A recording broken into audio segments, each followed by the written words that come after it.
Hey everybody, it's Pastor Vern with your daily day update for January 19th, 2021. Um, we are back at looking at some things. We're going to look at some kind of fun stuff, I think, related to the scriptures over the next few days. Maybe getting a little lighter vein again because of all the stuff that's going on in our world's kind of heavy right now. And with that in mind, I'm just going to lift up to you something that I shared with the congregations to some extent last week. Is that no matter how you feel about what's going on in our government and our change of administrations, this needs to happen in a peaceful manner.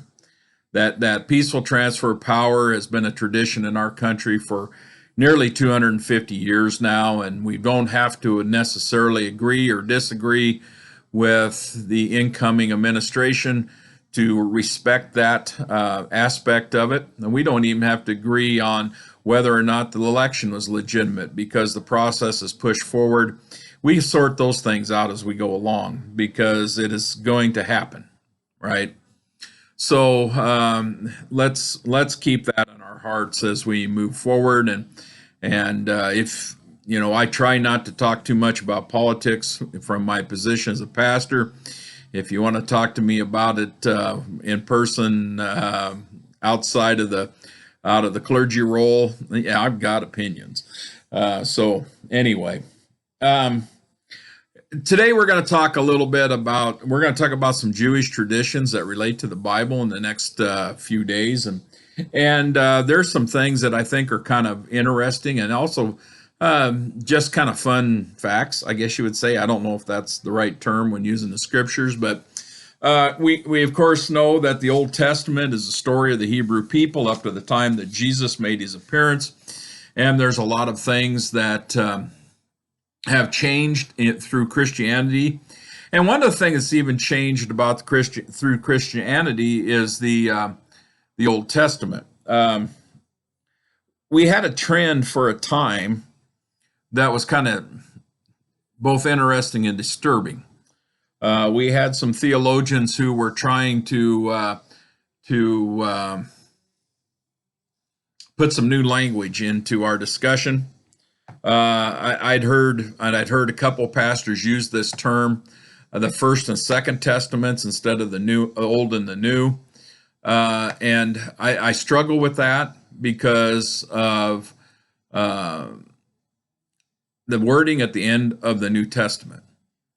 It talks about that this is the final writings for God, and it ends with Amen, which is usually a closing salutation. And so I struggle with the connotation that if there's 1, 2, there could be 3. I don't think that's God's plan from what the scriptures tell us.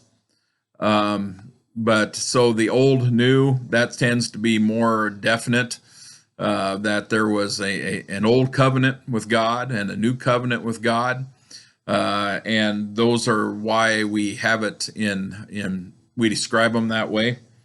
But did you know that in the Hebrew Bible, that for many years, and maybe still looked at it this way, I'm not sure, that there was only 22 books in the Old Testament. Now we know that there's 39 books is what we generally consider the Old Testament now. But the Hebrew alphabet, if you're familiar with that at all, and I got to study that a little bit, even though I'm not very proficient in it. I basically just kind of have to know a little bit about the basics. Is that there are 22 letters in the Hebrew alphabet. So at one time, the people who were framing the Old Testament, that would have been part of the Jewish tradition, had decided that if there's 22 letters in the alphabet, there probably should be 22 inspired books by God. Remember, we talked about the inspired books of God. And so in the Old Testament.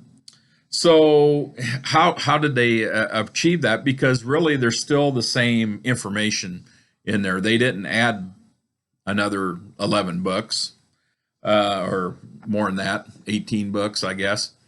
What they did was that in that time period, the 12 minor prophets, the ones towards the end of the Old Testament, Amos, Joel, Micah, some of those were considered one book. They were all together. They were a continuation of the story.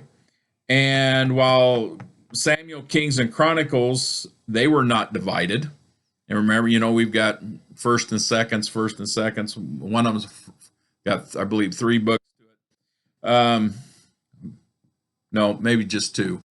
3 till we get to the New Testament. I guess I should check this stuff before I get started.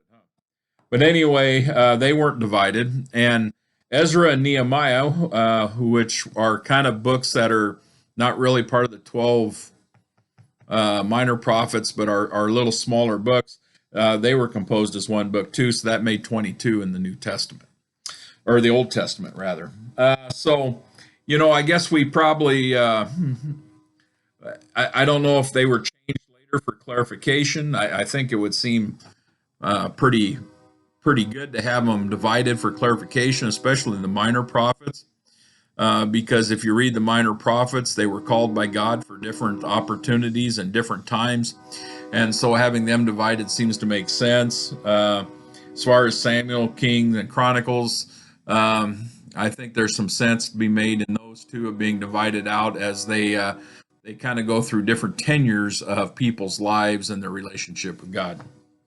All right, well, you take good care of yourself, watch out for others best you can, and stay safe.